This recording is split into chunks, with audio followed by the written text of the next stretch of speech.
supporters ni Sara Duterte guys. Nandito sila ngayon.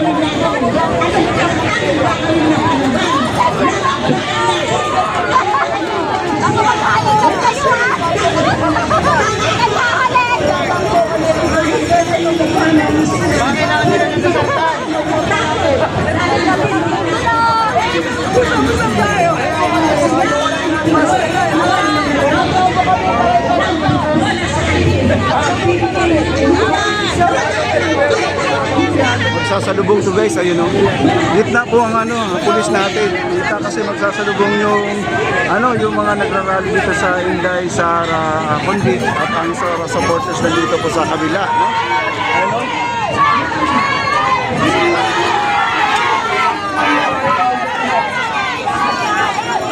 Sumugod po dito sa Senate guys, Sara supporters.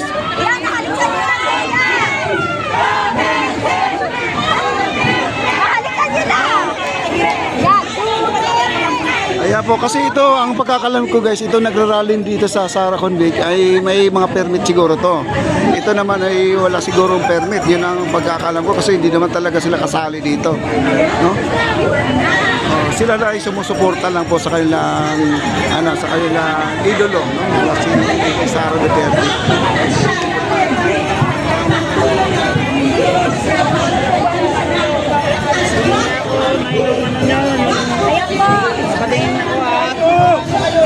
Na dapat takal dyan.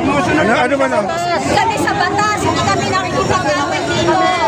Sinusuportahan lang po namin.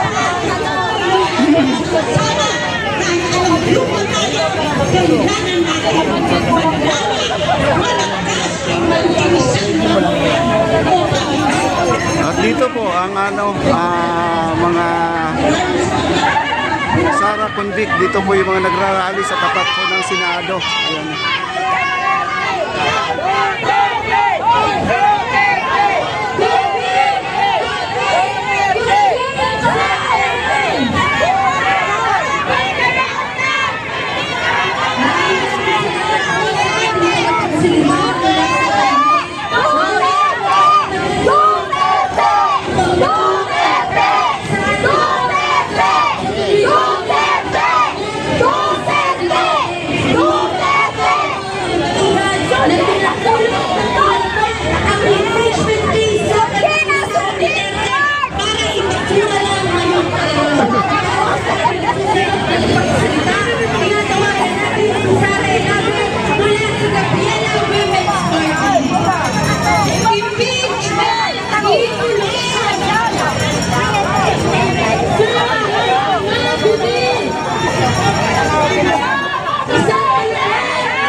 At dito po, back to back po sila guys, oh. Ayan, oh. Ito po ay Duterte, dito po ay Convict Sara, dito sa kabila. Gitna lang po sila, na gitna, no? At sinusuportahan na po itong mga nagrarally dito sa kabila guys. Ayan, oh. Ayan, oh. Siguro nagagalit sila itong yung nakita ng mga poster nandyan. Kaya sila ay sumugod na. Hinarap po nila dito yung kabila naman. Ito yung Convict Sara now. Ayan.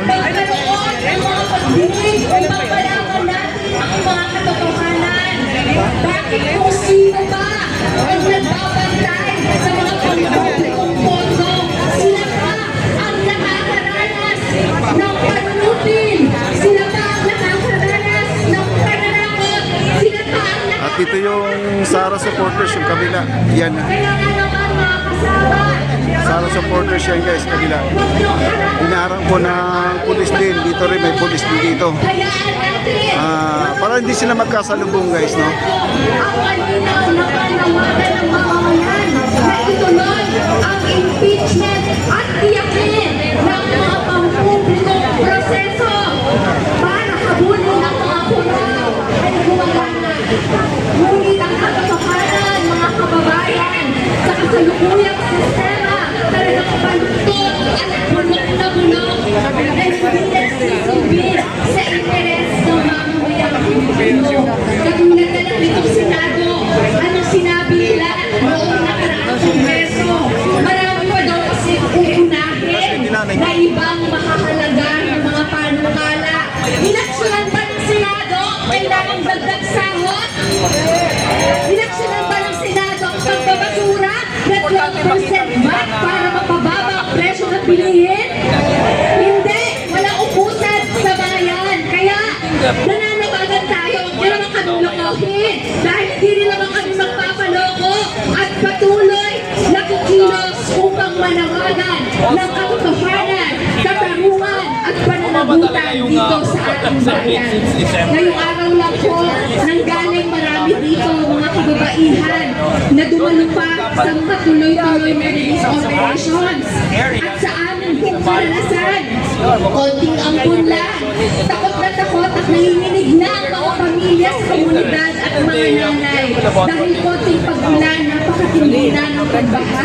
At pag matindi ang pagbaha, apektado ang kanilang trabaho, apektado ang kanilang kabuhayan, apektado ang pag-aaral ng kanilang mga anak, apektado ang kanilang kaligtasan sa komunidad. Hindi yan tanggap-tanggap. Kaya, asahan ninyo na tuloy-tuloy na hindi lang magpapakita, kundi titindi at lalaban ang mga kababaihan para sa katarungan, katotohanan at Siguro nangangamba sila na mabuhay ang mga mukhang malakas pa rin ang kababayan natin mga malaban. kailangan sila ng boto. Tuloy-tuloy ang laban. Pero ito yung mga panahon na dapat ang mas panindigan kung ano yung tama. Hindi yung kung ano yung pabor sa'yo bilang isang politiko. Kaya ang challenge dito sa Senado. But to be realistic about this, no? Hindi maayos yung mangyayari dito. You're playing with fire, di ba? Medyo magkakaroon ng severe erosion of authority and all.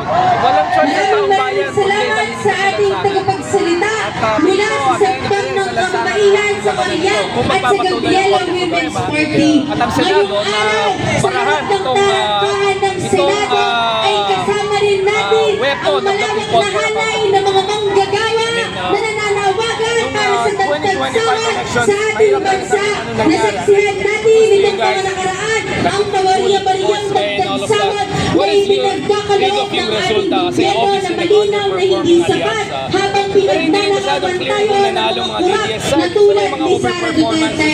Para sa pagpapatuloy ng ating programa, tinatawagan natin si Lucas Espiritu mula sa Pagluran ng Manggagayang Pilipino. What should they do in the coming years? Para siguraduhin na hindi lang tayo yung kasama ng kadiliman dito. Ang naging friendly, constructive way. Hindi ko Kaya ng maintindihan opposition, hati-hati. kung anong espesyal na Kung nahati ang unity, mas nahati ang ang opposition. ating legislatura, So kailangan ang ayusin. ating korte, Na dapat ang lahat ng ang mga institusyon nananong natin sa senador mula Pilipinas sa ay pinoproteksyonan opposition ay sa sumulo mundo. para Wala palakasin naman siyang espesyal na para karisma. pahinain ito.